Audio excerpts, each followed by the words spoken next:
Like a little internet connection thing it keeps telling me. Same. I can hear you good though. Okay, that's good. All right. And I think we are live. So I'll kick things off. Good morning, afternoon, evening, wherever you all are joining us from. I hope you are having a great day. And welcome to day 2 of Marjorie. It's my absolute privilege to introduce our next speaker for this super important topic of how to secure your marketing cloud engagement in this hybrid work environment that we live in.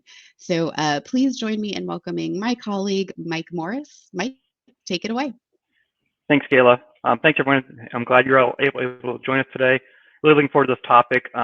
Obviously, with everything going on in the world right now with COVID and more people working from home, this is a very relevant topic. So let's get started with it. So a little bit about myself. I am a marketing automation strategist at Sercante. I've been here about 4 years now. So I really enjoy helping clients on all things Salesforce, marketing cloud, you name it, we work on it. So before we get started in the presentation, I do want to take a moment to thank our sponsors. It's awesome to have these folks involved in this event. It allows us to put these on, so I really appreciate their participation. Some really cool products here. So if you haven't had a chance yet to view that sponsors and resources tab in your app, go ahead and do that and check them all out today. They're great folks. So before we get started with the whole security premise, let's start talking about the rise of the hybrid work environment. So as I mentioned earlier, prior to COVID, a lot of organizations were really focused on in-office work. Company I worked for example, had basically a zero remote policy. I mean, everybody had to be in the office every single day. There was no remote workers at all. It was really kind of the way the environment was at the time. Obviously, when COVID hit, all these companies had to adapt very, very quickly. They had to go to a more remote workforce, and they really kind of saw that it works. A lot of people did.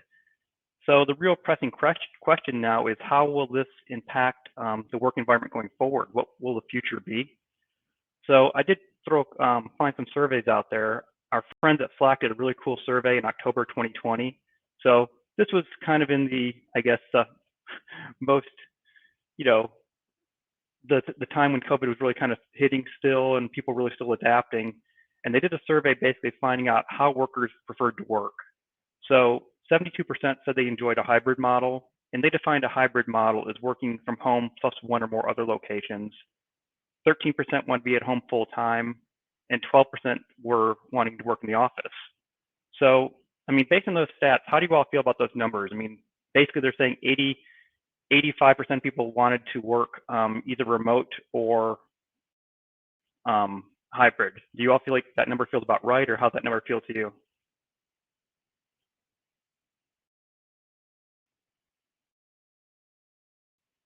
So my personal feel when I looked at that number, only 12% wanting to work in the office full time.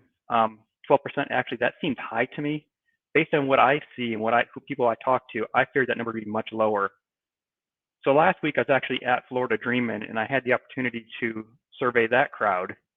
So the numbers I got here feel a little bit more in line with what I was thinking. I'm seeing in this environment here, only 5% of the people said they wanted to be in the office. So obviously, folks in Florida don't like going to the office. That's one thing I learned. Also, I did learn that Slack survey is probably a little dated now, but this feels much more realistic to me now based on what I'm seeing. So based on that, let's start talking about some of the benefits that we have. So from a hybrid work environment perspective, there are some real benefits for organizations here. Workers, they can be more flexible and get better work-life balance. Organizations gain a benefit of recruiting from more geographically dispersed workforce. I know at Sercante, this has been huge for us because we're a 100% remote organization. And as you all know, finding people with the skill sets to do marketing operations is kind of a tough task. So if we're limited to just one location, it would be a challenge. But the fact that we can geographically recruit makes things much easier for us. We get a much bigger talent pool, and other organizations see that as well. And many studies also cite higher productivity and lower attrition rates from remote employees. Now, obviously, there's plenty more benefits out there. Can any of you think of any more benefits off the top of your head that you want to throw in chat? I mean, I can see things like, no commute time, saves money on clothing since you can, work in t-shirts and shorts and jeans and stuff more often. So there are quite a few benefits that everybody sees here from in terms of working from home. Now, one benefit that we don't see is IT security. And the reason we don't see that is because it, quite frankly, is not a benefit. And having remote workers really does put more stress on the IT department. So the rest of the conversation today, we're going to talk about how we can work with the IT team as Marketing Cloud engagement admins. So forgive me on terminology. If I say Marketing Cloud, you know I'm referring to Marketing Cloud engagement. But we're going to talk about what we can do as admins to help our IT team. We're going to talk about login policies and password strengths. We're going to talk about data security and data handling. And we're going to talk about unsecured devices. So let's start with login policies and password strengths and move on to our first tip. So one of the great things about Marketing Cloud is the fact that you do have a lot of security settings. You can basically go in and set your session timeouts, your login expirations, password complexity, a lot of cool features here that you can set. Now, the one thing that I see as a consultant who logs in a lot of accounts, I see these features not being used very often. I've logged into accounts before where there is no session timeout. I've logged into accounts before where the passwords never expire. Now, from a user standpoint, that may feel more convenient. I don't have to change that darn password again. I didn't get kicked out. It may feel really convenient as a user, but it really is a potential security breach. So Salesforce has put out some recommendations here on the settings that you should have inside your Marketing Cloud environment. So if you do one thing after this session, I encourage you to log into your account, go to your security settings, and just look at your settings and see if they are compliant with the recommendations here. Or if you have even more stringent, that's even better. But these are basically the recommended settings from Salesforce. The next thing you can do is limit your logins by IP address. And this is a really cool feature too, just so you can know who's getting into your account. So this is an optional setting that you do have to configure in settings. You also have to set up your IP allow list when you're doing this. But essentially what you can do after these are configured is you can allow people from an allowed IP login, you can basically log it if they are logging in from a non-allowed IP address, or you can log it and deny them access to your system too. So a really cool way of knowing who's entering your account and having a little control over it. And you can see on the right here, we can basically have the log allow list violations, log and deny access. We also have the ability to view our log reports directly inside Marketing Cloud too. So to me, it's a really cool way of just knowing who's getting into your system and who's really accessing your information. Now let's talk a little bit about data security and data handling. So the first thing I want to talk about here is limiting your data inside Marketing Cloud. Salesforce Marketing Cloud is not a data warehouse, so don't treat it like one. That's a huge takeaway here. I've been in organizations before where we have synchronized data extensions, and they're pulling in over like every aspect of every field from every object inside Salesforce. And the reality is, it's just not needed. Limit that data. Make sure you're pulling in only what you need. So really, before importing data, creating those data extensions, I encourage you to ask yourself one simple question, and that question is, how will this data be used for segmentation purposes? If that data is not going to be used for segmentation purposes, it has no business being inside Marketing Cloud. That's the best way of thinking about it. It limits your liabilities and really keeps your system cleaner and makes it much easier to manage going forward. Other consideration is PII. We all know that PII is a big thing nowadays. So PII basically comes in two forms. It's linked and linkable. Linked is basically information that links directly to you. So your social security number, obviously that one number lets someone know exactly who you are. Linkable PII is something that, along with other information, can be used to build a profile that links to you. And this could be something as simple as your zip code or your address. I mean, this combined with other elements can be used to identify who you are. So that's really important to think about PII too. Now, depending on the type of data in your system and industry you're serving, there are other features within Marketing Cloud that allow you to be even more secure. This includes REST encryption, field level encryption, as well as tokenized sending. So I'm not a lawyer, don't pretend to be, don't want to be one, but I certainly encourage you that if you're in one of those industries like healthcare, finance, be sure that you talk to your legal team, make sure you know your company's stance on PII, and be very cautious on what you have in the system and what you're bringing in. The other way you can limit access inside Marketing Cloud are through business units. So business units can be used to create a hierarchy within your system. And within that structure, you can also control email display names, email reply addresses, and the physical mailing address. Another really cool feature is the fact that you can control unsubscribes at the BU or enterprise level. So if I'm doing a BU for one region, for example, someone could unsubscribe from that region's email, but still be available to receive emails from other regions. So it's a really nice feature to have. Business units are only available in the Enterprise and Enterprise 2.0 accounts. So if you have a lower version account, you may not have this feature available to you. Now, when looking at BUs, you can really set these up any way you want. They can be set up on region, line of business, or however your organization is structured. Now, in my example here, I set it up based on just regions to make it easy for us. But as you can see here, I have an Americas BU and I have an EMEA BU. And I have a couple of users in each BU. But what I can do now is I can basically say, that person in America doesn't really need access to the EMEA data. Therefore, I'm not going to give that user access to that business unit, and vice versa. So I can control who's accessing that data. And in the world of GDPR and compliance, having less users with access to data is the best thing you can possibly do. Less is more in this case, so I encourage you to use a BUs to kind of. The other pet peeve I have as a consultant is when I log into an organization and I see every user has admin rights. So I definitely want us all to look at that in our accounts, make sure that we're not doing that. In terms of admins, I mean, I generally like having maybe two. I like having a main admin and then a backup just in case, that individual wins the lottery or something happens and they're no longer at work. We need the ability to be able to log into our system still and administer our processes. So having two admins is a good best practice. Having more than that, I would encourage you not to do. Now, the way you can control this inside Marketing Cloud is through utilization of permission sets and roles.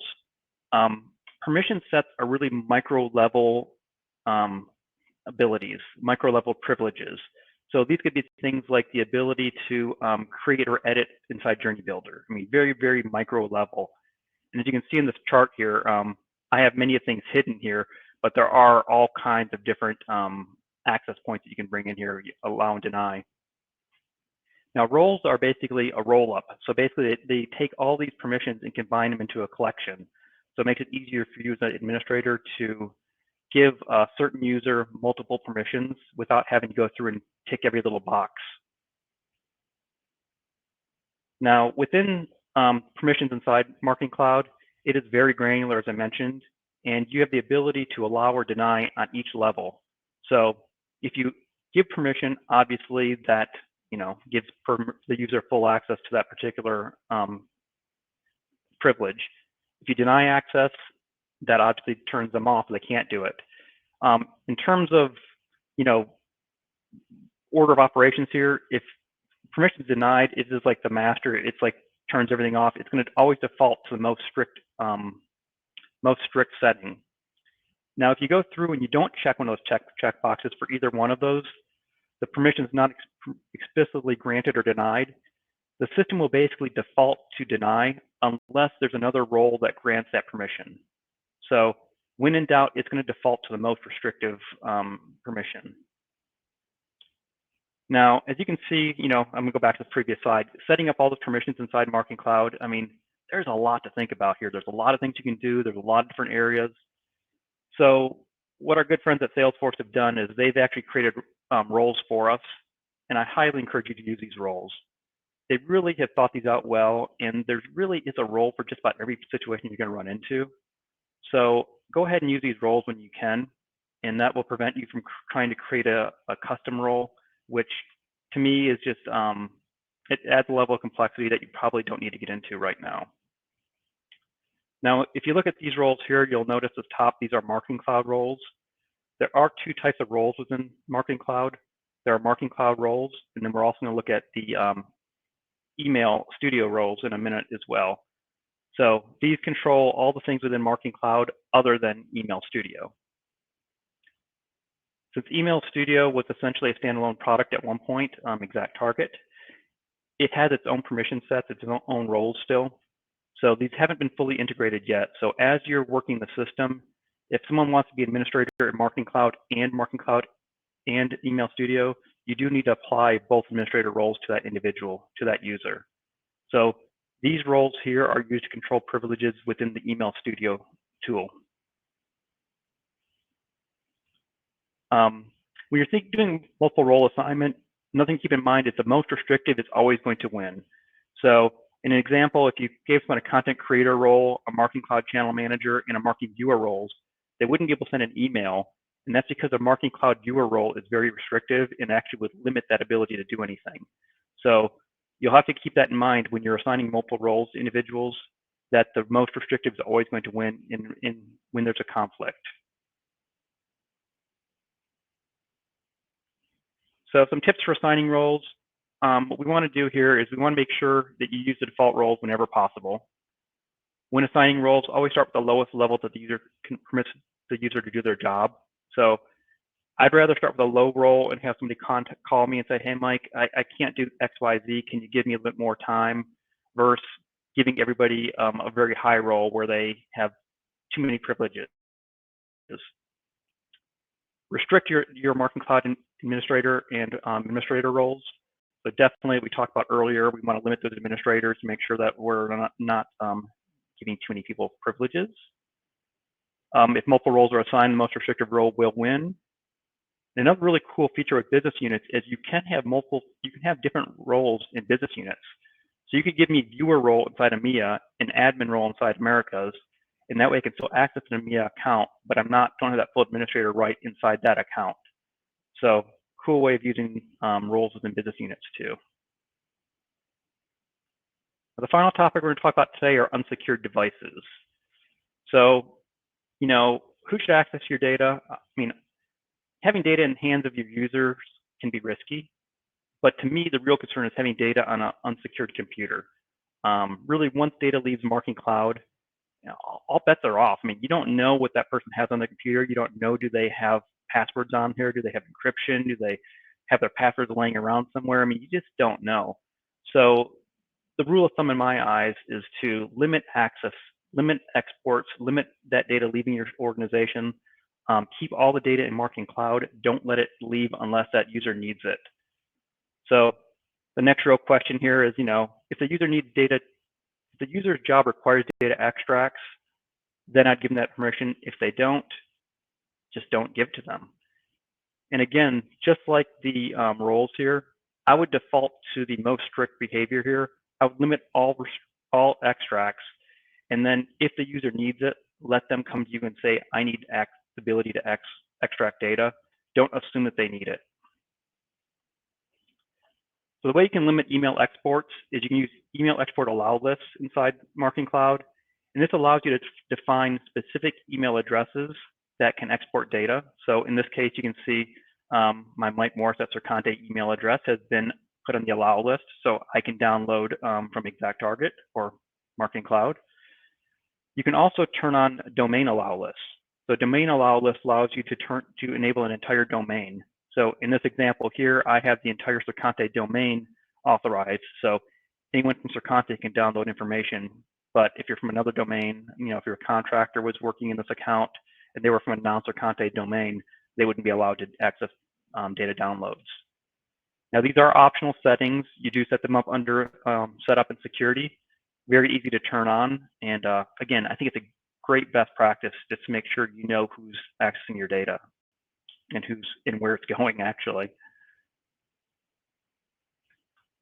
Another way that data can leave your marketing cloud environment is through file transfers. So most common thing that we use is the enhanced FTP site. So users can go on, build reports inside Marketing Cloud, extract that data to the FTP site, and then download it and do whatever they want from there. So the FTP site inherently has passwords on it. So you can control access by limiting who has access to the passwords. So that's something you can do as well. And then even within those passwords, you can define permissions to be read-only or full access.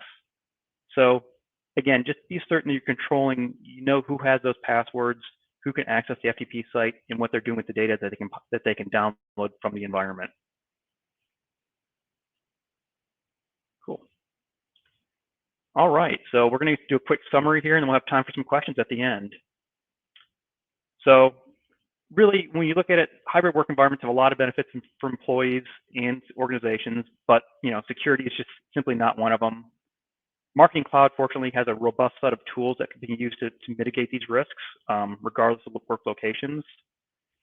And really accessing account access, data in the system, and controlling who can perform extracts are the best ways to ensure your organization is safe and protect your data. So with that said, if there's any questions, we can take a few minutes to answer questions. And I also want to make sure we call out our sponsors again. And if you haven't stopped by these sponsors yet, I encourage you to sign up for the demo jam tomorrow. It's at 9:50 a.m. Eastern. And that's just a great way to get a quick taste of all the things that these vendors can do. Demo jams to me are one of my favorite things at Mark Greenman and any other event. So be sure you go to the demo jam for sure. Are there any other questions out there that we can answer today? I see Kayla's coming back on. Yes, great session. Thanks, Mike. You're welcome. I do see a question in the chat from Christy. Do you have recommendations for helping clients implement these security measures? Yeah, I mean, really, it's pretty straightforward. Most of these measures are right in the security settings inside Marketing Cloud. So if you go into security, you can look at their settings very quick. That's one of the first things I do when I log into an organization as a consultant. I'll go in and I'll see what permissions they have set up for folks and how they're working, and I'll go back and make recommendations. Also like looking at data extensions, the synchronized data extensions, and see what data is being pulled over inside the connector to make sure that we're not pulling in everything. I've been in one account before, and I swear they were pulling in, I think it was over 300 data fields from Salesforce, and it was really just way too much data to be pulling over. So I did recommend to them that they limit what they were pulling across. So yes, this can definitely be applied to clients as you log into their orgs.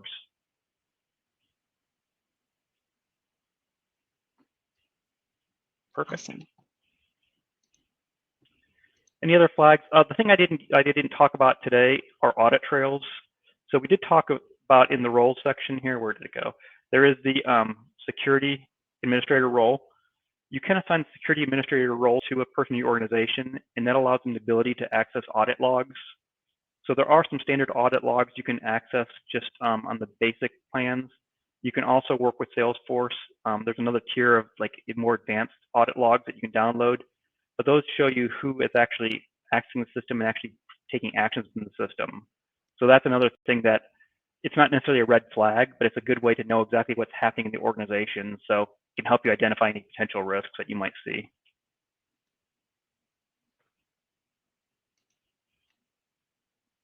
Perfect.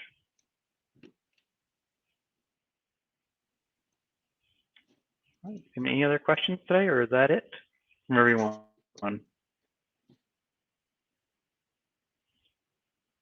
Awesome. I think that looks like it's it. Yeah. So thanks. All right. Go ahead. Well, I was going to say we appreciate you all attending today, and hope you enjoy the rest of the sessions. Yes. Thank you guys. Have a great day. Thank you.